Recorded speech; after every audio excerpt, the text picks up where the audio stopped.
Main event, Brandon Moreno versus Steve Erceg. I was a Brandon Moreno hater. Just kidding. I've always loved Brandon Moreno, but I did think he was going to lose against Amir Albazi. So yeah, I was hating on Brandon Moreno, UFC Edmonton. Steve Erceg has a crazy career when you like actually look into it. He was 3-0 in the UFC, and then the cards just fell right in his lap, and they're like, "Yo, you want a title fight? You're number 8 ranked," and he's like, "Sure, I'll go fight for the title." And then he goes fights against Alexander Pantoja, and he looked good. People argued that he should have won that fight. Even like I didn't have that. I had to think it was 3-2 for what's his face. The GOAT, Like, Pantoja. yeah, for Pantoja, but some people had it Urseg 3-2, so you can't blame that. So it was a good fight. And then he goes fights against Kai Kara France, and people are like, oh shit, like, okay, so this is like where he should have stepped up to next. If he gets the win here, he's as legit as we thought he was. Gets knocked out in the first round. And I don't think that I don't think Moreno is necessarily going to knock him out.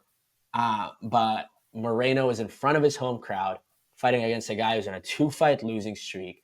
And really, when you really think about it, doesn't really deserve to be there, you know. So I think Moreno is on a hot streak. I think that Moreno is going to get the win here. I just don't see him pulling it off just based on how Moreno looked in his last fight. Like he looked so good against Amir Albazi. Amir Albazi was doing nothing for 5 rounds.